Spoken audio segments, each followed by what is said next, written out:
Assalamualaikum, halo guys.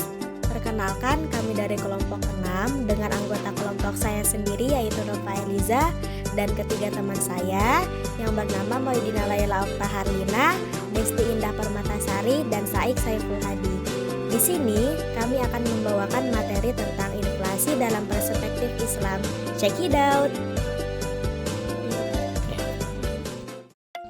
Salah satu masalah terbesar dalam bidang ekonomi yang hampir tidak terselesaikan hingga sekarang ialah pergolakan ekonomi serta perubahan nilai mata uang. Dalam sejarah moneter, awal kemunculan inflasi dimulai saat pemberlakuan dan peredaran mata uang dinar, dirham campuran, serta fulus sebagai mata uang pokok. Dinar adalah nama satuan moneter yang hingga saat ini masih digunakan beberapa negara Arab seperti Tunisia, Aljazair, Irak, Yordania, Kuwait, Bahrain, dan Libya. Sementara dirham merupakan mata uang yang terbuat dari emas. Namun, untuk perniagaan kecil, nilai mata uang ini terlalu besar. Karena itu, dibuatlah mata uang fulus yang lebih kecil nilainya dan praktis digunakan. Kenaikan harga tersebut tidak terjadi sesaat, karena apabila hanya sementara, tidak dapat dikatakan sebagai inflasi. Misalnya, kenaikan harga barang menjelang lebaran atau hari libur lainnya. Ketika lebaran usai, harga akan normal kembali. Kenaikan harga tersebut tidak dapat disebut inflasi, karena hanya terjadi sementara. Inflasi terjadi ketika harga umum mengalami kenaikan secara terus-menerus. Pada saat itu, persediaan barang dan jasa mengalami kelangkaan. Jadi, konsumen harus mengeluarkan lebih banyak uang untuk membeli barang dan jasa tersebut. Pada masa sekarang, fenomena inflasi makin bertambah dengan diterapkannya mata uang kertas. Sebetulnya hal ini telah diperingatkan oleh ulama seperti Imam Syafi'i yang melarang mencetak dirham tidak murni. Natural inflation. Misalnya, saat bencana alam terjadi, berbagai bahan makanan dan hasil bumi lainnya mengalami gagal panen, sehingga persediaan barang kebutuhan mengalami penurunan dan terjadi kelangkaan. Karena barang kebutuhan sangat signifikan dalam kehidupan, permintaan terhadap barang tersebut mengalami peningkatan. Harga-harga melambung tinggi, jauh melebihi daya beli masyarakat.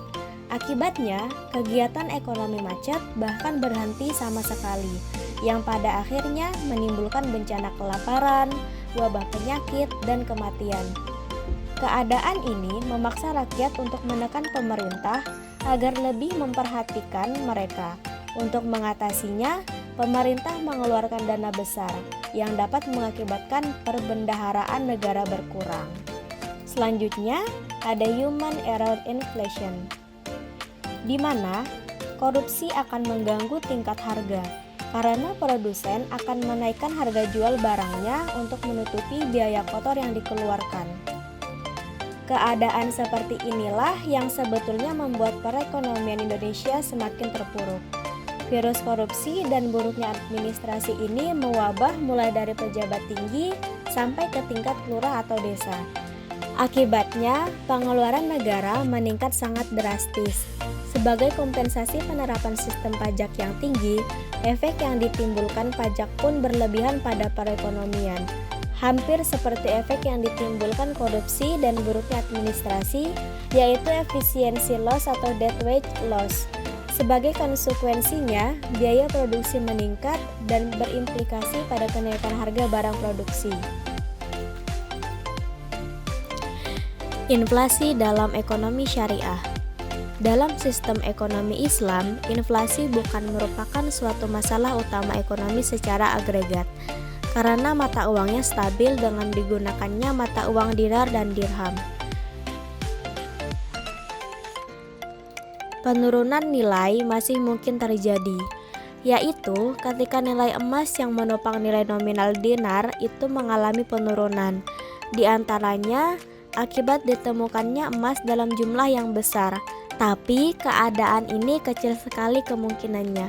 Menurut para ekonom Islam, inflasi berakibat sangat buruk bagi perekonomian karena menimbulkan gangguan terhadap fungsi uang, terutama terhadap fungsi tabungan, fungsi dari pembayaran di muka, dan fungsi dari unit perhitungan.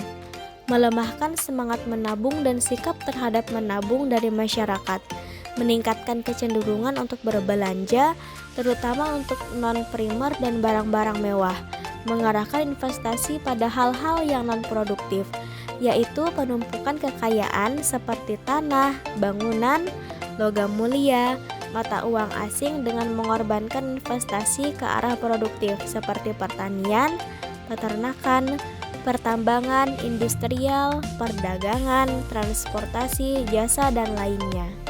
Taqiyuddin Ahmad Ibn al-Makrizi menggolongkan inflasi dalam dua golongan, yaitu natural inflation.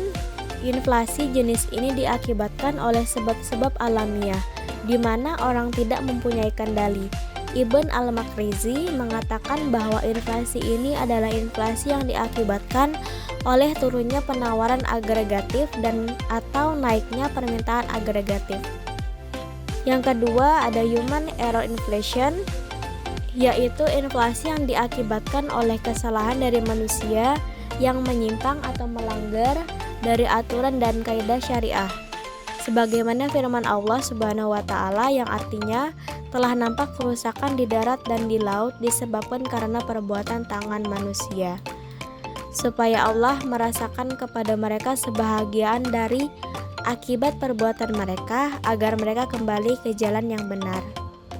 Dalam sistem ekonomi Islam, inflasi juga disebabkan oleh model transaksi dan perilaku bisnis yang menyebabkan biaya transaksi mengalami kenaikan, sehingga berdampak pada kenaikan harga antara lain monopoli, talaki rukban, penipuan atau tadlis, perjudian atau maisir, riba, dan najasi.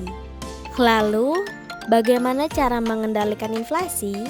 Inflasi ini tidak hanya dibahas oleh ekonomi konvensional, tetapi juga oleh ekonomi Islam. Ekonomi Islam mempunyai cara untuk mengendalikan inflasi yang terjadi, seperti yang dikemukakan oleh Umar Chabrah, yaitu perbaikan moral, pemerataan distribusi pendapatan dan kekayaan, menghapus riba. Baiklah teman-teman, itu tadi pemaparan materi dari kami kelompok 6 tentang bagaimana inflasi dalam perspektif Islam. Terima kasih.